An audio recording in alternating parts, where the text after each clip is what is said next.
지난주 이제 형들이 이제 감옥에 갇힌 얘기 좀 했죠. 고난이 우리에게 주는 유익이 무엇인가에 대해서 얘기를 했는데요. 3일 만에 형들이 요셉이 형들을 감옥에서 이제 끌어냅니다. 자, 18절에서 20절 봅니다. 시작. 사흘 만에 요셉이 그들에게 이르되 나는 하나님을 경외하노니 너희는 이같이 하여 생명을 보존하라. 너희가 확실한 자들이면 너희 형제 중 한 사람만 그 옥에 갇히게 하고 너희는 곡식을 가지고 가서 너희 집안의 굶주림을 구하고 너희 막내 아우를 내게 데리고 오라.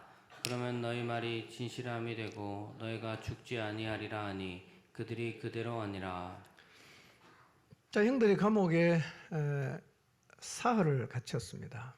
자, 요셉은 3일만 있다가 데리고 나온다고 생각했지만 형들은 들어갈 때 금방 나온다는 생각을 못했겠죠. 못 나올 수도 있겠다. 이제 그런 생각을 하고 감옥에 들어갔는데 감옥에서 무슨 생각했을까요? 감옥에서 아마 처음에는 이런 생각했을 거예요. 억울하다. 우리가 어디를 봐서 간첩인가? 왜 우리를 간첩으로 몰고 가는가? 이제 우리 어떻게 하지? 과연 살아 돌아갈 수 있을까? 우리가 돌아간다고 쳐도 베냐민을 다시 데리고 오는 게 가능할까? 뭐 이런 생각을 했겠죠. 그러다 결국 요셉의 형들이 생각이 다른 데로 쭉 옮겨가요. 그 이제 뒤에 가서 보겠습니다. 그리고 아마 요셉은 형들을 감옥에 집어넣으면서요, 뭐 이런 생각을 했을 거예요. 형들이 자기 죄에서 직면해서 회개하고 그 죄의 그 늪에서 빠져나오고 화해할 수 있는 기회를 얻으면 참 좋겠다는 생각을 했을 거예요. 자, 근데 사흘 만에 요셉이 형들에게 와서 이렇게 말합니다. 나는 하나님을 경외하노라. 이렇게 말을 했어요. 자, 이 말은 형들을, 두려움에 떨고 있는 형들을 안심시키고자 하는 요셉의 마음을 보여줍니다. 물론 여기서 말한 이 하나님은 그 야훼가 아니고 엘로힘이에요. 일반 명사를 썼어요. 근데 야훼라고 하지 않는 이유가 뭐냐면 야훼라고 하면 벌써 자기가 히브리인인 거 알게 되잖아. 그러니까 그렇게는 말 안 하고 나도 하나님을 경외하는 자다라고 말함으로 형들을 안심시키려 하는 거예요. 이 말의 의미가 뭐냐면 이런 겁니다. 어떤 분이 선교지에 가서 복음을 전하다가 잡혔어요. 경찰에 잡혀가서 조사를 받는데 이제 사람들이 다 나가고 조사하는 사람하고 자기가 둘이 딱 남아 있어요. 근데 조사하는 사람이 와서 귀에 대고 이렇게 말합니다. 나도 예수님 믿는 사람입니다. 그렇게 말했다고 생각해봤어요. 얼마나 마음이 안심되겠죠. 지금 요셉이 형들에게 하는 게 그런 거예요. 나도 하나님을 경외하는 자다. 이렇게 얘기를 했단 말이에요. 그리고 요셉이 말을 바꿔요. 처음에는 뭐라고 했냐면 다 갇혀있고 한 명만 가서 베냐민 데려가라 이렇게 말했잖아요. 그런데 어떻게 바꿉니까? 한 사람만 갇혀있고 나머지는 다 양식을 가지고 가서 굶주린 가족을 구해라. 이렇게 얘기를 바꿉니다. 요셉은 선으로 악을 갚고 있죠. 형들은 자기에게 악을 행했지 않습니까? 형들을 찾아 도당까지 갔는데 가자마자 그냥 붙잡아갖고 채색옷 다 찢어버리고 구덩이 집어넣고 죽이려고 했잖아. 그러다가 액을 벗고랬지만 결국은 팔아먹어버렸어요. 악을 행했죠. 그 악을 행한 형을 만났습니다. 그러나 요셉은 어떻게 합니까? 선으로 악을 갚는 거예요. 악으로 선을 갚는 사람도 있어요. 그런데 요셉은 선으로 악을 갚고 있습니다. 그래서 한 명만 남아있고 나머지는 다 양식을 가지고 집으로 가게 합니다. 우린 여기서 요셉의 두 가지를 볼 수 있어요. 하나는 지혜입니다. 하나는 관용이에요. 사실은 지혜와 관용 붙어 있다고 해도 틀린 말은 아니에요. 요셉의 이 지혜와 관용이 어디서 왔을까요? 어디서 왔을까요? 하나님에게서 왔습니다. 요셉에게 나왔다면 우리는 요셉의 이야기는 굉장히 우리에게 실망을 가져다 줄 거예요. 나는 저렇게 못하는데. 그러나 요셉의 지혜와 관용은 요셉에게서 나온 게 아니라 하나님에게서 왔다는 거예요. 그래서 요셉을 이야기할 때 관용구처럼 후렴처럼 붙어 나오는 단어가 있습니다. 그게 뭐냐? 하나님이 함께했다. 이런 말이에요. 하나님이 함께했다. 여러분, 요셉이 지혜와 관용을 갖게 된 배경은 바로 하나님과 함께함이에요. 우리도 하나님과 함께하면 지혜를 얻습니다. 우리도 하나님과 함께하면 관용을 갖게 돼요. 여러분 성경에서 하나님과 함께했다는 사람을 다 읽어보세요. 다 지혜로웠어요. 달랐어요. 왜냐하면 함께하면 하나님의 지혜가 오기 때문에 그렇습니다. 다윗도요 늘 하나님과 함께했지 않습니까? 굉장히 지혜로웠어요. 사무엘상 18장 14절 한번 볼까요? 읽습니다. 시작. 다윗이 그의 모든 일을 지혜롭게 행하니라. 여호와께서 그와 함께 계시니라. 예, 지혜와 하나님은 같이 붙어 있어요. 왜냐하면 여호와는 지혜의 근본이요 지식의 근본이기 때문입니다. 우리가 하나님과 함께하면 지혜로운 이유가 뭐냐면 하나님이 지혜의 근본이고 하나님 우리에게 지혜를 주시기 때문입니다. 그런 말씀이 성경에 많지만 잠언 2장 6절 한 절만 봅니다. 시작. 대저 여호와는 지혜를 주시며 지식과 명철을 그 입에서 내심이며.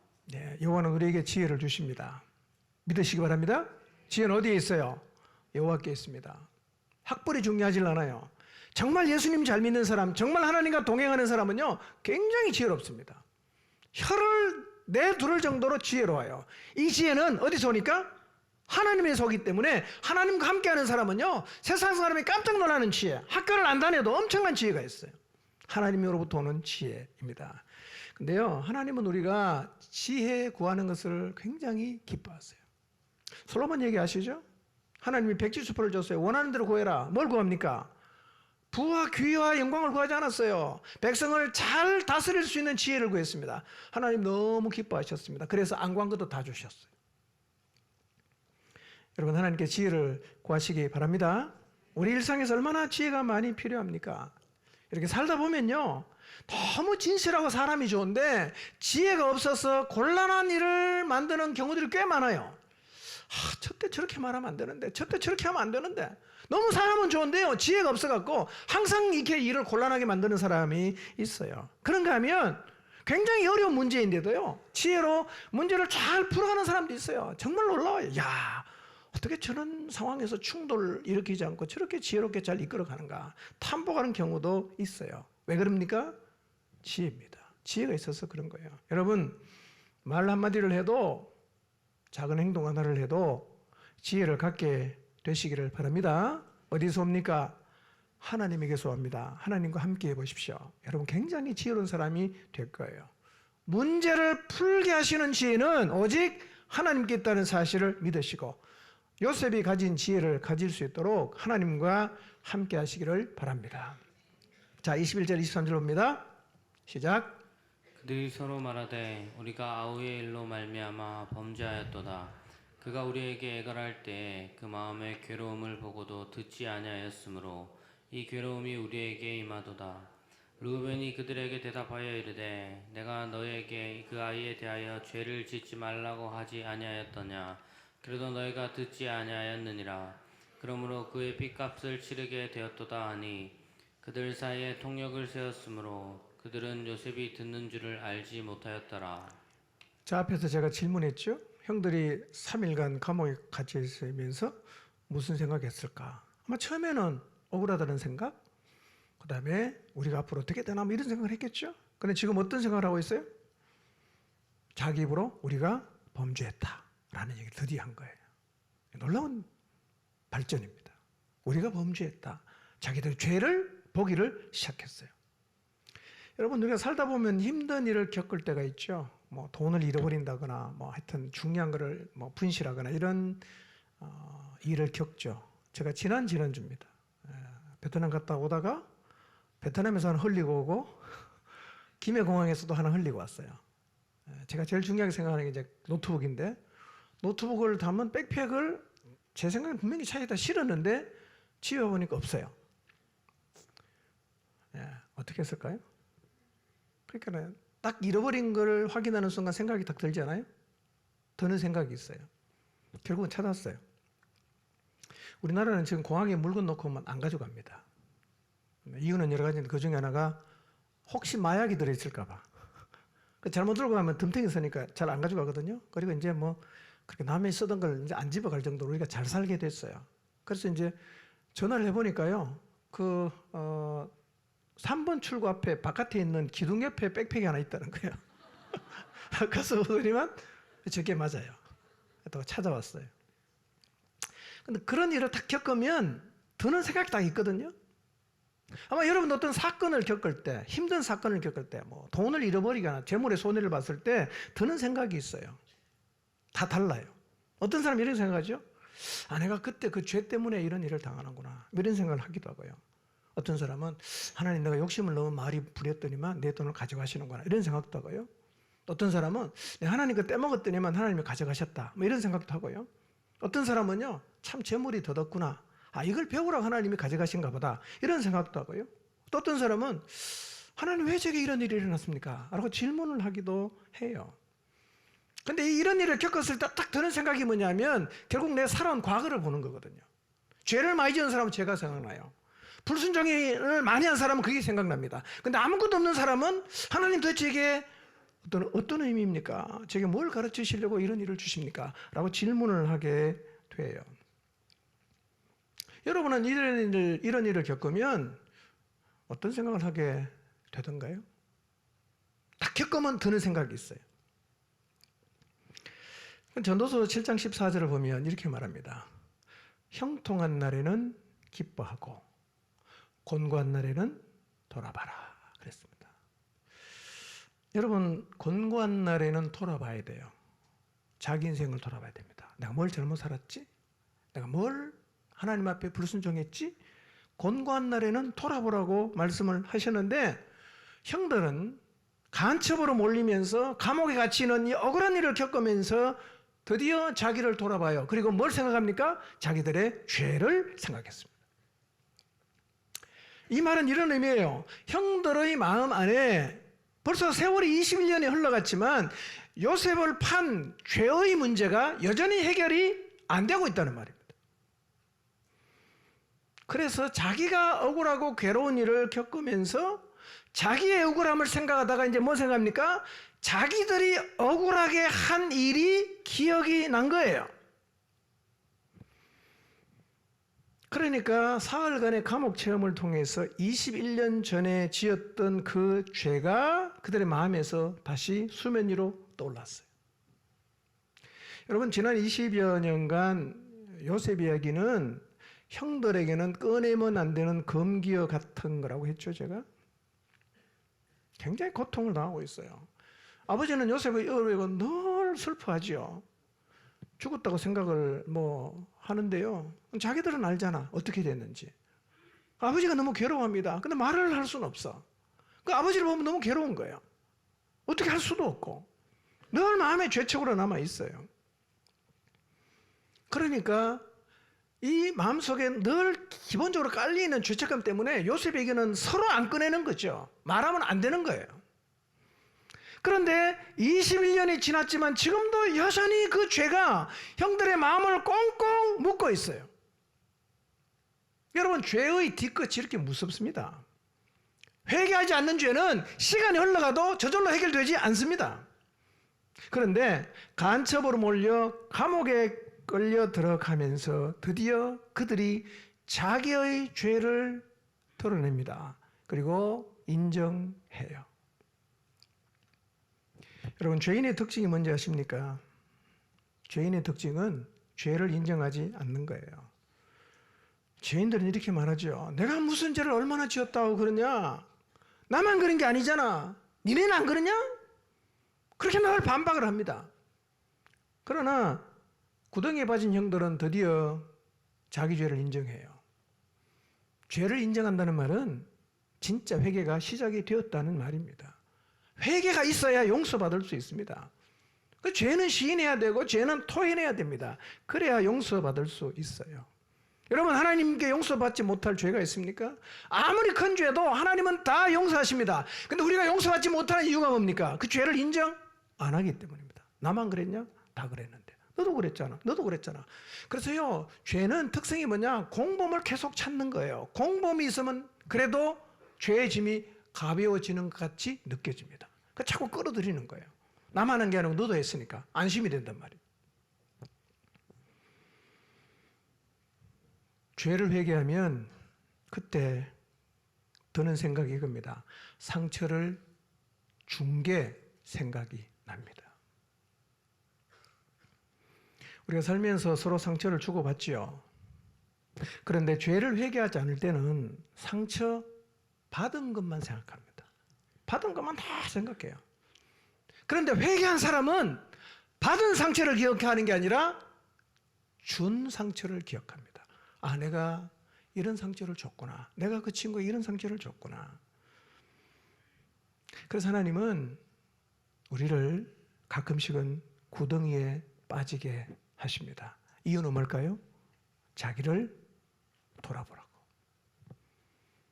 아마 하나님이 우리를 구덩이에 넣지 않으면 우리 정말 다 가관일 겁니다.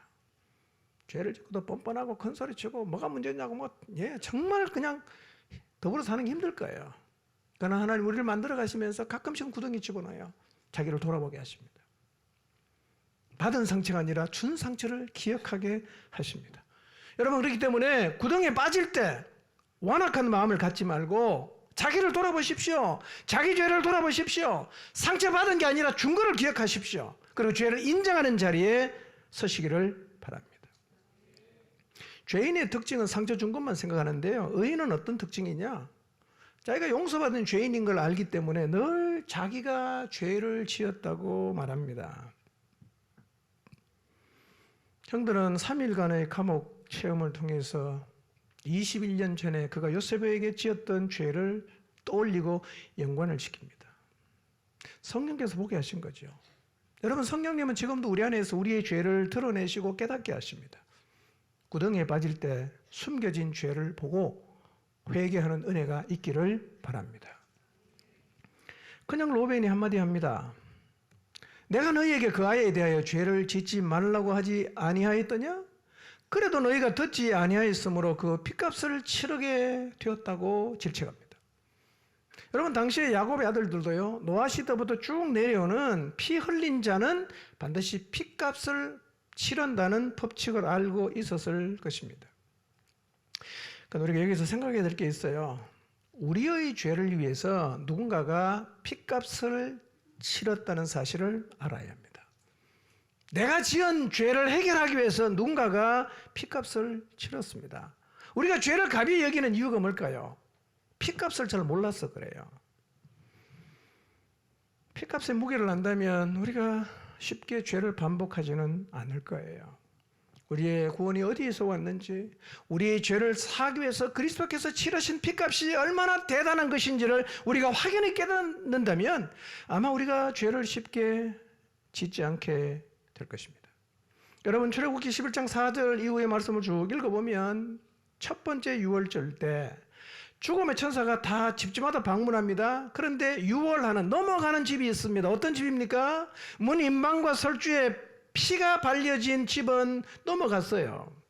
그리고 그 집에 있는 사람은 죽질 않았습니다. 여러분, 그냥 죽음을 면한 게 아니에요. 누군가가 피를 흘린 그 피값 때문에 죽음을 면했습니다. 우리의 죄를 사하고 우리를 살리기 위해서 누가 피값을 치렀습니까? 예수님이 피값을 치렀어요. 그 피값 때문에 우리가 살게 되었습니다. 그러니까 우리의 죄는 가볍게 해결된 게 아니라는 사실을 잊지 마시기를 바랍니다. 죄를 쉽게 생각하고 죄를 가벼이 여기는 신앙인이 되지 않아야 합니다. 그런데 지금 이런 이야기를 형들끼리 막 나누고 있는데요. 지금 요셉과 형들은 어떻게 소통하느냐면 중간에 통역을 두고 소통해요. 여러분, 애굽 사람 머리를 다 깎는다 그랬죠. 요셉은 벌써 이제 총리가 된 지가 한 9년째 되죠. 9년째. 그러니 머리 다 깎고 완전히 애굽화되어 있는 그런 모습이니까 요셉은 이제 꿈에도 생각 못하죠. 자기끼리 막 얘기를 하는 거예요. 자기의 진실한 감정을 토로하는 겁니다. 우리가 요셉 때문에 죄를 지었다. 그래서 우리가 이런 일을 당한다. 요셉이 다 알아들어요. 다 알아들어요. 자, 그 다음 어떻게 하는가? 자, 24절, 25절 봅니다. 시작. 요셉이 그들을 떠나가서 울고 다시 돌아와서 그들과 말하다가 그들 중에서 시므온을 끌어내어 그들의 눈앞에서 결박하고 명하여 곡물을 그 그릇에 채우게 하고 각 사람의 돈은 그의 자루에 도로 넣게 하고 또 길냥식을 그들에게 주게 하니 그대로 행하였더라. 자, 24절 보니까 요셉이 그들을 떠나가서 뭐 했어요? 울었다. 울었다. 왜 울었을까요? 요셉이 왜 울었을까요? 요셉은 이미 형들을 용서했어요. 이성적으로 신앙적으로 용서했습니다. 그러나 형들이 끝까지 자기들이 뭘 그렇게 잘못했냐라고 한다면 아마 이 감정적인 문제는 해결되지 않았을 수 있어요. 근데 드디어 요셉은 형들이 우리가 잘못했다, 그 죄 때문에 우리가 이런 일을 당한다, 그 죄를 인정하는 소리를 듣고 요셉이 감격의 눈물을 흘리는 거예요. 무슨 길이 열린 겁니까? 화해할 수 있는 길이 열렸어요. 너무 감격해서 울었어요. 성경에 요셉이 울었다는 얘기가 5번 나옵니다. 창세기. 첫 번째 울음이에요. 베냐민 올 때 한 번 더 울어요. 유다가 베냐민이 감옥에 갇혀야 되니까 자기가 대신 남겠다고 했을 때 요셉이 울었어요. 아버지 만나고 나서 웁니다. 아버지 돌아간 다음에 형들이 요셉에 가서 절하면서 아버지가 우리에게 말했는데 너 형들을 용서하라고 말씀하셨습니다라고 절했을 때 요셉이 너무 가슴 아파서 또 울었어요. 5번 울었습니다. 죄를 인정하는 형들을 보면서 요셉의 마음에 있는 감정의 응어리도 녹아내렸을 것입니다. 여러분, 하나님께만 용서받으면 되는 것이 아닙니다. 사람에게도 용서를 구해야 됩니다. 우리가 비신앙인들에게 욕먹는 이유가 뭡니까? 세상에 가서 막 나쁜 짓 하고요, 그 사람한테는 일체 사과도 안 하고 교회와 사는 게 잘못했다고 다 문제가 해결이 됐다고 싱글싱글 웃으니까 이 세상 사람들이 기독교를 비난하는데요, 그거 틀린 겁니다. 여러분, 하나님께 회개해야 됩니다. 사람에게 용서를 구해야 됩니다. 그게 맞는 거예요. 그게 신앙이에요. 여러분, 사람에게 잘못하면 사람이 용서를 빌어야 됩니다. 내가 잘못했다고 용서해 줄 때까지 빌어야 됩니다.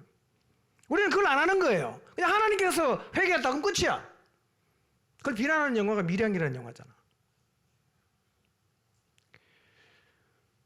여러분, 하나님에게 용서를 구하면 끝나는 거 아닙니다. 누구한테 용서해야 됩니까? 내가 잘못한 사람에게 용서를 받아야 됩니다. 해줄 때까지 용서를 구해야 돼요. 사실은 이 용서를 구하는 게 굉장한 힘이 있어요. 자식에게 잘못했으면 미안하다 그래야 됩니다. 용서해라, 미안하다. 다 해야 돼요. 하나님께만 기도가 끝냈다고 생각하지 마시길 바랍니다. 그건 잘못된 신앙입니다. 자, 그리고 시몬을 끌어냅니다. 이제 다 보내고 한 명은 감옥에 가둬야 되는데 누굴 가둬야 되죠? 요셉이 자, 한 명 골라서 보내주세요. 내가 감옥에 넣겠습니다. 이렇게 말했습니까? 아니요. 요셉이 곤란했어요. 누굴 골라냅니까? 무작위로 아무나 끌어낸 것 같지는 않아요. 요셉이 무슨 생각을 하고 끌어냈을 거야. 누굴 끌어냈냐? 누굴 끌어내야 옳지요? 마령을 끌어내야 안 되겠어요. 그래도 큰형이니까. 근데 요셉은 형들이 하는 얘기를 들어보니까 루벤은 요셉을 살려주려고 했어요. 팔지 말라 그랬어요. 그 얘기를 들은 거예요. 아, 저 형이 저랬구나. 처음 알았어요, 요셉이. 그래서 루벤은 제외하고 누구를 결박하느냐? 둘째 형인 시몬을 잡아서 결박을 하는 거예요. 왜 시몬을 잡아 결박했을까요? 정확한 이유는 몰라요. 이렇게 추정을 합니다. 세겜성에서 야곱의 딸 디나가 강간당했을 때 이 디나의 친오빠인 둘째 셋째 시몬과 레위가 그 세겜성에 가서 모든 남자에게 할례를 주고 3일째 제일 아플 때 가서 사람을 다 죽이고 약탈했어요. 살육과 약탈을 했습니다. 이 주동자가 누굽니까? 시몬과 레위예요. 그래서 나중에 어떻게 되냐면 기업 받을 때 시몬이 기업이 제일 적어요. 레위는 제사장 지파가 되긴 했지만 자기 소유가 없습니다. 다 흩어졌어요. 결국 이 성향이 그렇단 말이에요. 시몬이 강성이야, 사람이. 그러니까 아마도 요셉을 팔아먹을 때도 루벤은 팔지 말자고 했는데 제일 강성으로 저놈 죽여야 된다라고 했던 사람이 누구였을 것 같아요? 시몬이었을 가능성이 많아. 시몬이 가능성.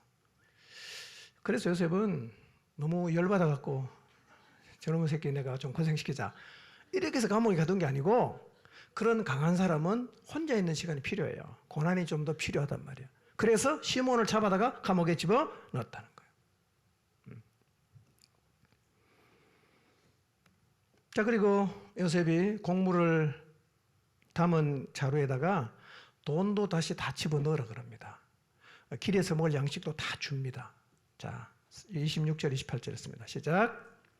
그들이 곡식을 나귀에 싣고 그곳을 떠났더니 한 사람이 여관에서 나귀에게 먹이를 주려고 자루를 풀고 본즉 그 돈이 자루 아귀에 있는지라. 그가 그 형제에게 말하되 내 돈을 덜어 놓았도다. 보라, 자루 속에 있도다. 이에 그들이 혼이 나서 떨며 서로 돌아보며 말하되 하나님이 어찌하여 이런 일을 우리에게 행하셨는가 하고. 네. 자, 곡식을 싣고 그곳을 떠났습니다. 얼마쯤 가다가 여관에 도착해서 나귀에게 먹이를 주려고 자루를 딱 풀었는데 그 안에 뭐가 있어요? 돈이 들어있는 거예요. 예전 같으면 야호 했겠죠. 야, 우리 곡식 살리는데 돈 다시 다 집어넣어놨다. 너무 기쁘다 이랬을 건데요. 지금은 어떻습니까? 두려워합니다. 두려워합니다. 왜냐하면 시몬이 갇혀 있으니까 다시 와야 되잖아. 형제네 먹을 거 없으니까 양식을 사러 와야 돼. 근데 지금 무슨 혐의를 뒤집어쓰고 있어요? 간첩 혐의 뒤집어쓰고 있잖아. 근데 자리에 돈이 들었으니까 이제 무슨 누명까지 쓸 수 있어요? 도둑놈 누명까지 쓰게 됐으니까 이제 두려워하는 거예요. 여러분, 돈이 이런 겁니다. 우리는 뭐 특별한 문제가 없을 때는 돈이 최고라고 생각합니다. 돈만 있으면 다 할 수 있다고 생각합니다. 그러나 결정적인 순간에는 돈이 힘을 발휘하지 못합니다. 이걸 자주 깨닫죠. 돈으로 안 되는구나. 돈이 아무짝에 쓸모가 없구나. 여러분, 돈이 우리를 못 살립니다. 돈은요, 물건은 살 수 있지만 돈으로 모든 것을 해결할 수는 없어요. 여러분, 그러니까 돈 붙잡지 마시고 하나님을 잡으시길 바랍니다. 돈이 우리가 생각하는 것처럼 모든 것을 다 해결할 수 있는 게 결코 아닙니다. 형들이 자루 속에 있는 돈을 보는 순간 얼이 빠집니다. 그리고 두려움에 떨기를 시작합니다. 이렇게 표현하죠.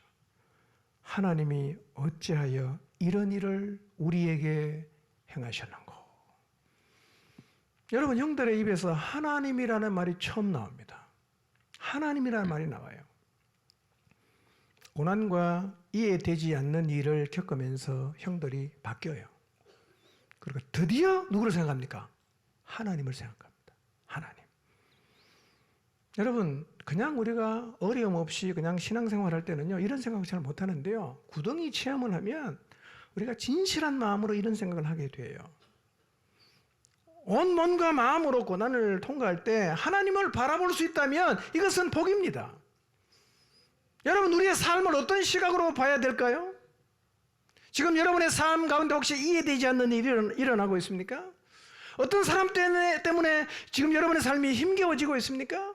아이, 그 사람 때문에 나 힘들다. 그 사람에게 여러분 혹시 여러분의 시각이 향하고 집중하고 계십니까? 아니에요. 하나님이 하셨다는 시각을 가지십시오. 하나님이 하셨다는 시각을 가지면 해석이 달라집니다. 사람이 했다는 시각을 가지면 사람을 원망하게 되고 원수 갚고 싶은 마음이 생기지만 하나님이 했다는 시각을 갖게 되면 그 문제의 해석이 달라지게 되었어요. 하나님이 하셨구나. 하나님이 하셨구나. 이런 시각을 갖게 되시기를 바랍니다. 저 형들의 삶을 보세요. 기본적으로 요셉을 팔은 죄책감에 다 눌려 있는데 거기다 어떤 일이 납니까? 심각한 흉년이 일어났어요. 먹을 게 없고. 그래서 살기 위해서 양식을 사러 갔다가 무슨 혐의 받습니까? 간첩 혐의를 받죠. 감옥까지 갇힙니다. 죽을 수도 있는 상황이었어요. 간신히 나오기는 했는데 누가 또 그 잡혀 있습니까? 둘째 형 시몬이 볼모로 잡혀 있어요. 그리고 오는데 자루를 열어보니까 뭐가 들어있어요? 또 돈이 들어있는 거예요. 기가 막힌 일이 계속 일어나는 거죠. 일이 계속 지금 꼬이고 있어요. 정말 자기들의 힘으로는 제어할 수 없을 정도로 이상한 쪽으로 일이 계속 꼬여가고 있는 거예요. 두려움이 밀려옵니다. 앞으로 얼마나 더 꼬일 것인가? 자기의 생각과 전혀 상관이 없이 일이 막 꼬여가니까 비로소 거기서 누구를 생각합니까? 하나님을 생각하는 거예요. 하나님이 어찌 이러한 일을 우리에게 행하셨는가? 여러분, 우리도 인생을 살다 보면 이런 자리에 설 때가 있죠. 내 힘으로 통제가 안 되는 상황이 계속 일어날 수가 있어요. 경제적으로 힘들고 학교 간 자녀는 맨날 사고치고 사회 복경을 만나고 생각지 않은 일이 내 통제 밖에서 막 일어날 때 우리의 삶이 혼란스러워지죠. 여러분, 혹시 이런 때를 지나고 계십니까? 이때가 바로 하나님을 찾을 때입니다. 이때 하나님을 찾으시기 바랍니다. 여러분, 우리 인생이라는 운전대는요, 내가 트는 대로 안 틀어집니다. 어떨 때는요, 오른쪽으로 트는 차는 왼쪽으로 가는 거예요. 브레이크를 밟았는데 막 나가는 거예요. 나가려고 했는데 서버리는 거죠. 그러니까 내 운전대를 잡고 있는 내가 제어할 수 없는 차를 몰고 가면 계속 사고가 나게 돼 있어요. 이때는 어떻게 해야 됩니까? 하나님 찾아야 됩니다. 운전대 내려놓고 하나님 찾아야 돼요. 그리고 자기를 돌아봐야 됩니다. 자기를 돌아봐야 돼요. 그렇게 하라고 하나님 나를 지금 내 인생을 그런 자리로 몰고 가시는 겁니다. 하나님 바라보시기 바랍니다. 자, 29절 35절 봅니다. 시작. 그들이 가나안 땅에 돌아와 그들의 아버지 야곱에게 이르되 이르러 이를 자세히 알리어 아뢰되 그 땅의 주인인 그 사람이 엄하게 우리에게 말씀하고 우리를 그 땅에 대한 정탐꾼으로 여기기로 우리가 그에게 이르되 우리는 확실한 자들이요 정탐꾼이 아니니이다. 우리는 한 아버지의 아들 12 형제로서 하나는 없어지고 막내는 오늘 우리 아버지와 함께 가나안 땅에 있나이다 하였더니 그 땅의 주인인 그 사람이 우리에게 이르되 내가 이같이 하여 너희가 확실한 자들임을 알리니 너희 형제 중에 하나를 내게 두고 양식을 가지고 가서 너희 집안의 굶주림을 구하고 너희 막내 아우를 내게로 데려오라. 그러면 너희가 정탐꾼이 아니요 확실한 자들임을 내가 알고 너희 형제를 너희에게 돌리리니 너희가 이 나라에서 무역하리라 하더이다 하고 각기 자루를 쏟고 본즉 각 사람의 돈뭉치가 그 자루 속에 있는지라. 그들과 그들의 아버지가 돈뭉치를 보고 다 두려워하더니. 자, 가나안으로 돌아갔습니다. 아버지를 만났어요. 지금까지 겪은 일을 자세하게 아버지가 다 얘기합니다. 자세하게 알렸다는 말은 남김없이 다 얘기했다는 거예요.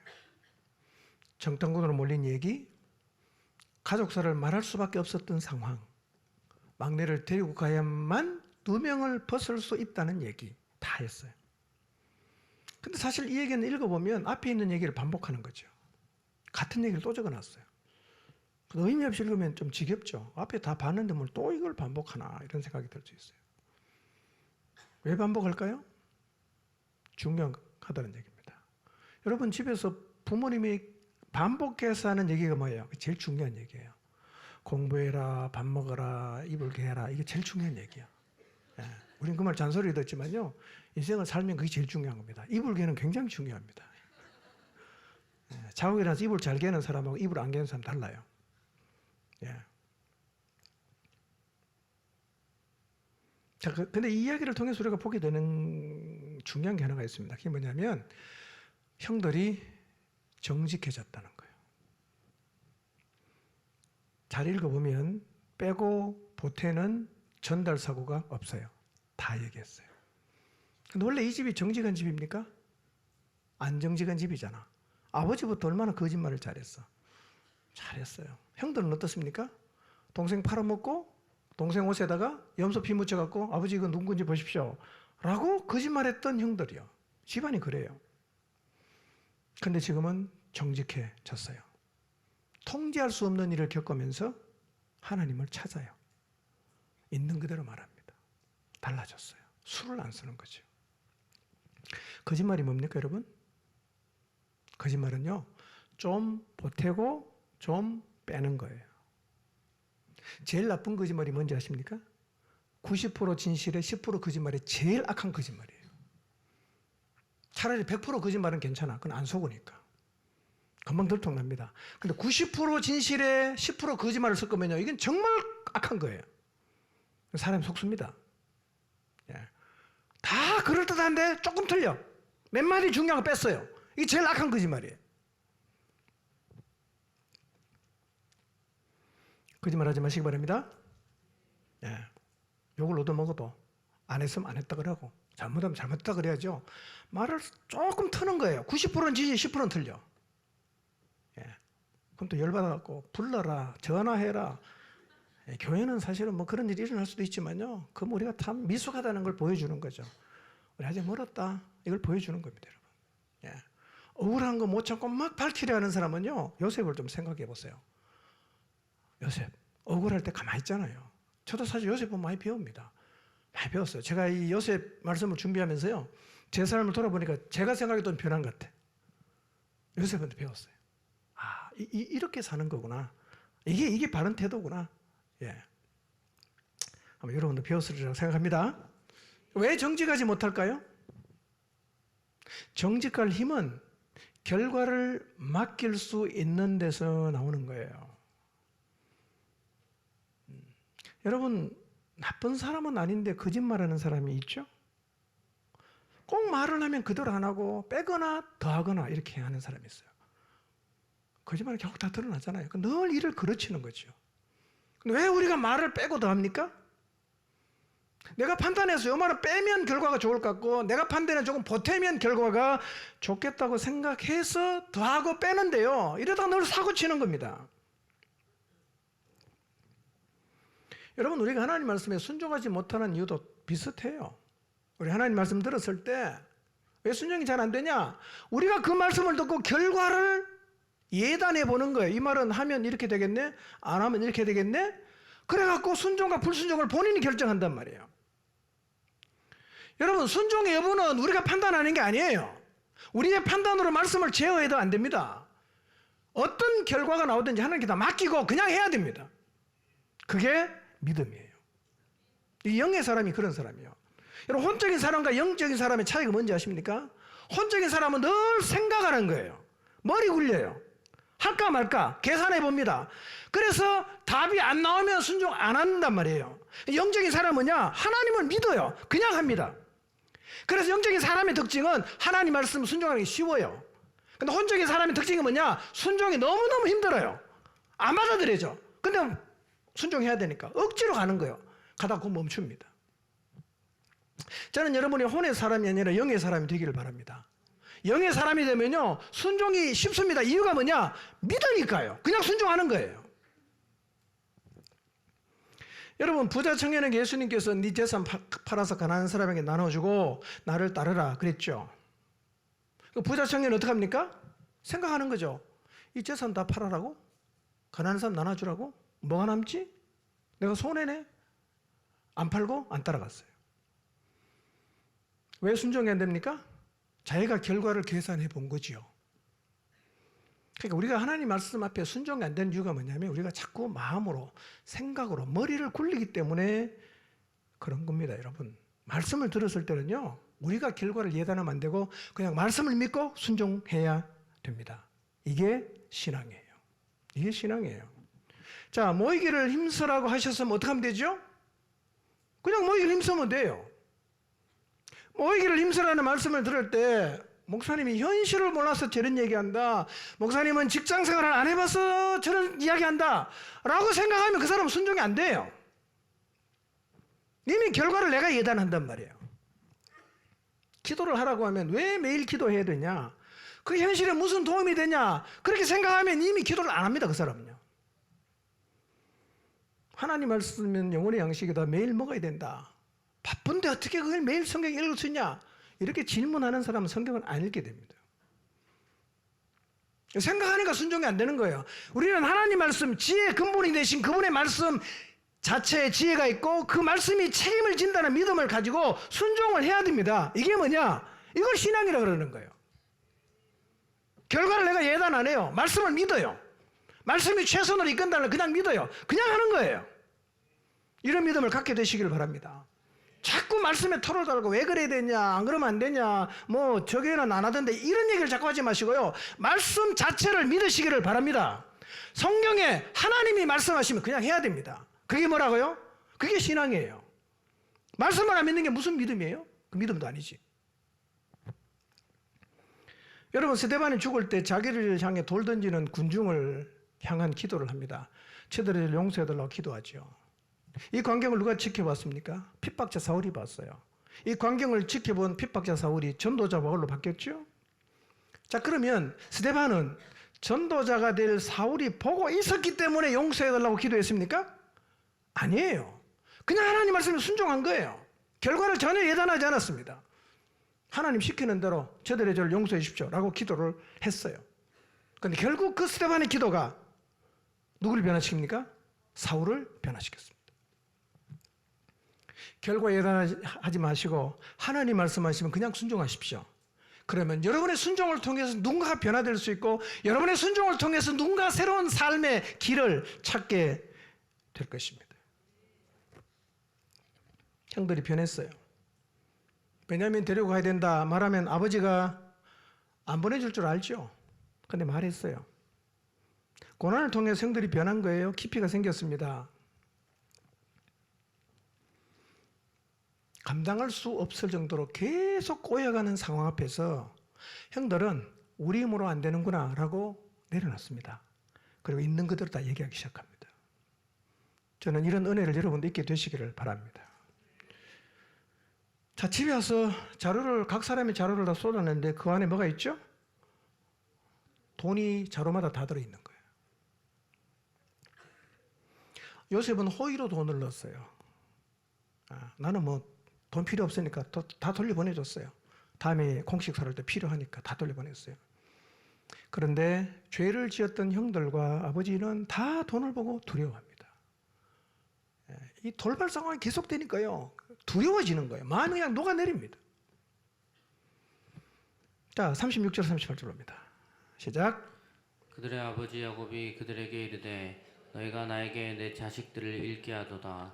요셉도 없어졌고 시몬도 없어졌거늘 베냐민을 또 빼앗아 가고자 하니 이는 다 나를 해롭게 함이로다.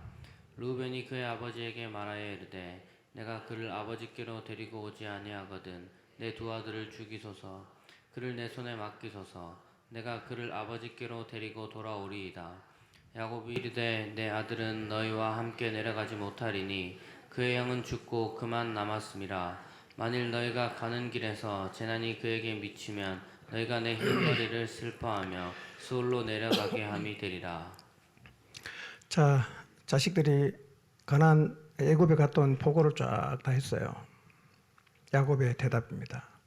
너희가 내 자식들을 잃게 한다. 요셉도 없어졌고 시몬도 없어졌는데 베냐민까지 너희가 또 빼앗아 가려고 하느냐? 라고 말을 합니다.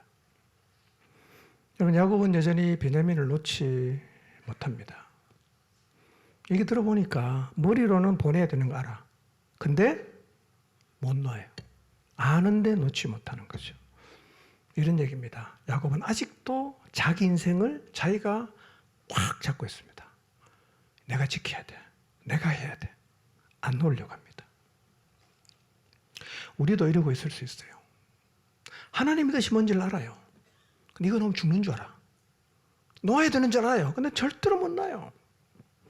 내 인생 내가 책임진다. 꽉 붙잡고 있습니다. 내 생각, 내 계획 끝까지 내가 이루어내려고 몸부림을 치고 있어요. 이런 부분이 없을까? 한번 돌아보시길 바랍니다. 놓으면 사는데 살겠다고 붙잡고 있으니까 이거 얼마나 답답한 일이에요. 기억하십시오. 놓아야 삽니다. 놓아야 길이 열립니다. 놓아야 하나님 뜻이 이루어진단 말이에요. 야곱은 못 놓고 있어요. 베냐민 절대로 못 보낸다. 죽었으면 죽었지. 이건 나 포기할 수 없다. 이게 야곱이 갖고 있는 자세예요. 우리의 자세도 이런 자세일 수 있습니다. 이런 자세 오랫동안 가지고 있을 수 있어요. 그러니까 지금은요, 야곱은 이런 태도를 21년 동안 갖고 있습니다. 변하지 않죠. 변하지 않죠. 여러분, 야곱은 지금 자신이 겪고 있는 상황을 매우 부정적으로 해석을 합니다. 이렇게 표현하죠. 요셉도 없어졌다. 시몬도 없어졌다. 요셉이 없어졌습니까? 하나님은 요셉을 총리 만들어놨잖아. 시몬은요, 애국과 만날 거예요. 하나님은 지금 야곱의 가정에 이로운 일을 행하고 계십니다. 그런데 요셉은 지금 해로운 일이 일어나고 있다고 말하고 있습니다.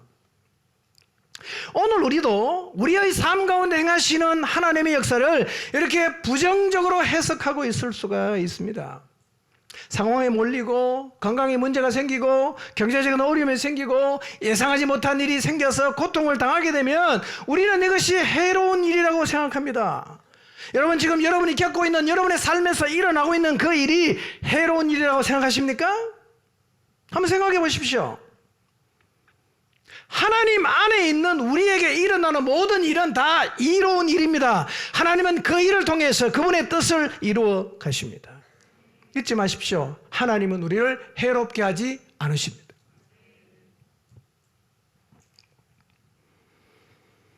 야곱이 베냐민을 보낼 수 없다고 말하는 이유가 뭘까요? 자식을 향한 불신이에요. 피해의식입니다. 이전에 요셉이 형들에게 갔다가 없어졌잖아요. 이번에는 누가 없어졌어요? 형들하고 가더니만 시몬이 없어졌어. 야곱은 잘 모르니까. 베냐민 보내면 베냐민도 없어질 수 있겠다, 이런 생각을 하지요. 아마도 야곱은 요셉이 어떻게 되었을지를 어느 정도는 짐작하고 있을 수 있어요. 저놈들이 저거 해치지 않았나? 뭐 그런 의심, 말은 안 해요. 가족 누구도 말하지 않습니다. 야곱은 그런 생각을 하죠. 그러니까 보내면 얘가 없어지겠다는 생각을 하게 되는 거죠. 못 보내는 거예요. 얘는 못 보낸다. 얘는 못 보낸다. 절대 못 보낸다. 여러분, 자식들이 약해서 부모가 신뢰할 수 없다는 것은 정말 불행이라는 사실을 명심하십시오. 부모가 못 믿는 자식 되지 마시길 바랍니다. 쟤는 못 믿겠다. 아무것도 못 준다. 쟤는 못 믿어. 이런 자식이라면 회개하시길 바랍니다. 부모가 믿을 수 있는 자식이 돼야 돼요. 그게 바른 거예요. 부모가 못 믿는 자식이면 어떡해? 근데 지금 야곱은 자식들을 못 믿어요. 못 믿어. 물론 야곱도 잘못한 게 많죠. 로벤이 안 된다고 하니까 나섭니다. 아버지, 만약에 제가 시몬 못 데리고 오면, 베냐민 못 데리고 오면 내 두 아들 죽이십시오 라고 얘기를 합니다. 굉장히 파격적인 제안이지만 황당한 제안이기도 합니다. 어떻게 손자를 죽입니까? 그만큼 이 로벤이 자기의 비장한 마음을 드러낸 것이긴 하지만, 이렇게 파격적으로 자식의 목숨까지 담보하는 로벤의 제안을 야곱이 받아들입니까? 안 받아들입니다. 안 받아들입니다. 왜 안 받아들였을까요? 로벤 못 믿겠다는 거죠. 로벤은 소모와 빌하와 간통했잖아. 아버지 침상을 더럽힌 아들이었어요. 못 믿는 거죠. 여러분, 사람의 신뢰를 얻을 수 없다면 우리가 천사 같은 말을 해도 안 받아들여집니다. 신뢰받는 존재가 되면 어떤 말이라도 받아주지만, 신뢰받을 수 없는 존재가 되면 여러분이 아무리 옳고 천사 같은 말을 해도 그 말은 안 받아집니다. 다음 장에 가면요, 유다의 제안은 야곱이 받습니다. 믿을만하다 이거죠. 네가 그리 말한 데 보내줄게, 이렇게 되는 거예요. 여러분, 신뢰받는 사람이 되시길 바랍니다. 여러분의 가정에서, 여러분의 직장에서, 여러분 친구 사이에 신뢰받는 사람이 되십시오. 제 말은 믿어야 돼. 제 말은 맞아. 근데 만약에 제 말은 콩으로 매주를 써도 믿으면 안 돼 라고 하면 여러분 인생을 잘못 산 거지요. 그렇게 살면 안 됩니다, 여러분. 특히 예수님 믿는 사람, 그렇게 살면 여러분은 전도자가 아니라 전도 의무를 가로막는 사람이에요. 너를 보니까 나 교회 나가면 안 되겠다. 너처럼 될 거면 나 교회 안 나간다. 이런 말 들으면 회개해야 됩니다, 여러분. 로벤이 그렇게 파격적인 제안을 했지만 야곱은 안 받아들이죠. 중요한 건 말이 아니에요. 뭐예요? 신뢰받을 수 있냐 이거예요. 신뢰받는 사람인가? 이게 훨씬 더 중요한 겁니다. 저는 여러분 모두가 사람들에게 신뢰받는 사람들이 되시기를 바랍니다. 요셉을 잃은 지 21년이 지났어요. 그러나 야곱은 여전히 베냐민에게 집착하는데요. 그전에는 요셉에게 집착했잖아. 17년간. 그리고 지금 21년간 누구에게 집착합니까?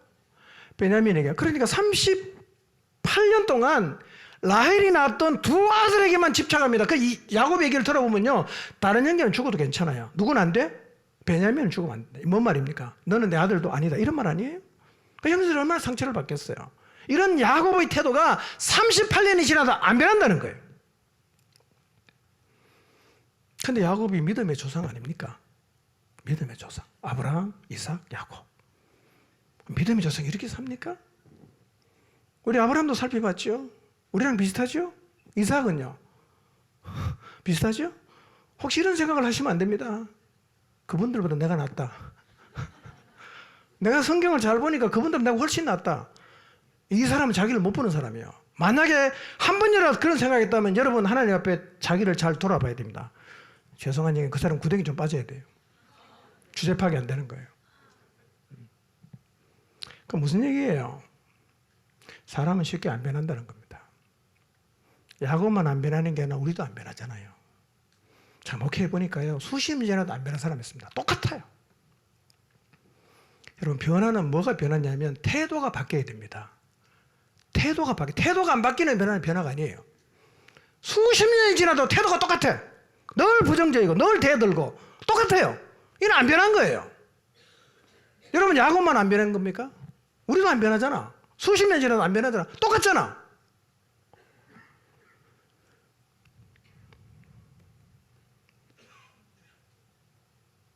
변하시기를 축복합니다. 태도가 바뀌어야 돼요. 태도가 바뀌어야 돼요. 사람을 대하는 태도, 자세가 안 바뀌면요, 그건 바뀐 게 아닙니다, 여러분. 태도가 안 바뀐 사람은요, 조금 행동을 바꾸시면 금방 제자리 돌아갑니다. 똑같은 거죠. 근데 여러분, 야곱이 안 변한 걸 보니까 변하는 게 쉽다, 어렵다? 어려운 거예요. 우리 힘으로 안 변해요. 하나님 야곱을 다루시는 거죠. 야곱은 결국은 변합니다. 이미 형들이 변하고 있잖아요. 형들이 변하고 있지 않습니까?